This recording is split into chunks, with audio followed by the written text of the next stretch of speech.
welcome back. It's Christmas. We went ahead and threw another little quick video up because I didn't get as far ahead as I wanted to on this build. Hope Santa Claus brought everything you wanted. We got the cutest little refrigerator for the shop now. But anyways, we jumped ahead. We got the transmission built, installed, motor installed. The motor is part of the transmission build, so pay attention. I had to take it back out a few times to get it positioned just right because of the wiring situation. You got to wire the motor up. You got a skid plate on the bottom of the motor. You got the center shaft of the transmission, and you also have these braces. There is an optional other brace you can run in here if you don't run this radio tray, but we went ahead and opted for the radio tray. It's not in the instructions, but it comes with the kit. You got this cool little scale transmission. It's just a cover. It doesn't show you in the instructions using this. I think it's more for the other kits. It will fit, but it doesn't come with any hardware. And like I say, it don't show in this Pro version. It doesn't show you using this. And that's a good little scale point, just a transmission cover, dust cover. And so we opted not to use that since it's not in the instructions. And I don't want to take this thing back apart to get it in there, so. Plus there's no hardware for it. It'd probably take several 2mm or 2.5mm screws to put that together, and it doesn't come with it. So anyways, next up is building shocks. And once we got the shocks built, we can throw the axles under it, and then we got a truck, minus wheels and tires. We got to build the wheels, so.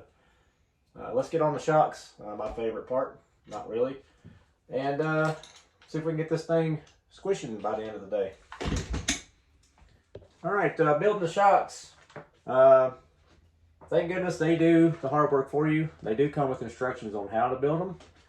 But the all the O-rings and the packing, or whatever you want to call it, is already in the shock. And it's if you're ever building a classic RC10 back in the day, it's got that clip ring. And I always shoot them things across the room, but that's pretty cool. They're already assembled. You do have to build your pistons. Pistons have the tiny E-clips, and even in the spare parts bag there are no extra E-clips, so be careful, don't shoot those across the room. So it's going to be pretty fairly simple to build the shocks. Just got to build the piston, fill it with oil, put the lid on it, and we're good to go. So I'm not going to bore you with that. I do have some green slime associated. I'm going to put it a little bit on the shock shaft to lubricate that so it don't tear the O-rings that are already installed. And yeah, that's a pretty simple build. So I'm not going to bore you with shock building, and we'll go ahead and knock those out right quick.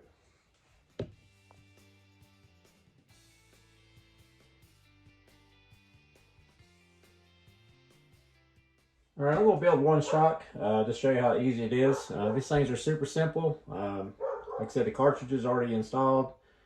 They specify the shock end you use. There's 3 different ones.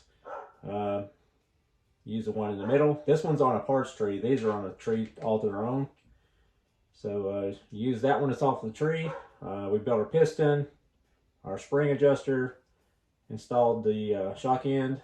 And then you just simply fill it up. I'll go ahead and fill it all the way to the top. Get a little messy with it. It comes with shock oil. I'm not sure what weight it is. You put an O-ring on the cap. And then the cap is a self-bleeding. So you run it up. Yeah, I'm messy with it. And then don't lose these. You got 4 of these tiny screws and a tiny washer, or like a seal. Don't want to torque it down. Just snug it up. It stops. Let it stop. There. Wipe off your excess mess. There you got a super smooth shock. And one of the coolest things I like about it is these captured spring buckets. That's the little ears off the shock end there, and it fits over with the spring bucket, and then it gets a screw and it ties it all together so you will never lose your spring. This thing gets twisted up, and they ought to do this on like some of these budget RC off-road cars. That would be good way to not lose your springs. So there we go. There's shocks built. We're ready to install the axles now, I believe. So let's get on that and have this thing almost rolling.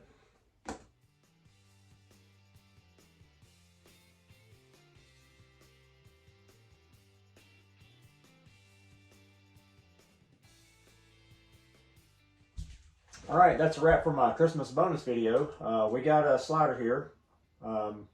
Only hiccups I had really were just my being a little rusty, hadn't built a kit in a while. This thing is super nice. I've never had a crawler to this caliber. It's not mine, it's my buddy's, but we built it for the channel. Only real hiccup I've had was trying to get the motor positioned to get wires on it. Finally got it, and it's going to be a little tight either way. We may have to pull the front axle out to wire it because it's going to be really tight against that center drive shaft. But other than that, this thing is super nice. Everything fit really well. Once I got past my own little hiccups there, putting the wrong screws in that front differential, well, not differential, but the first step in the front axle. Everything else went really smooth. Going to have to invest in one of those sockets or the little wrench that holds the ball ends if I plan on building anymore, because that is hard on the old fingers. Anyways, the next video with this will be wheels, tires, body. Not going to show building the wheels. We'll have the wheels on it and we'll get the body on it and get back to what I do best, is getting some paint on this thing. And then we'll be running it. But next Wednesday will most likely be oval bodies. I got 3 bodies to paint this week. I got to mount 2 of them. I got 2 of them here now to mount, and I got the 3rd one. I'll get it Tuesday. Anyways, hope y'all had a great Christmas. Hope everybody got what they wanted, and we'll see you Wednesday.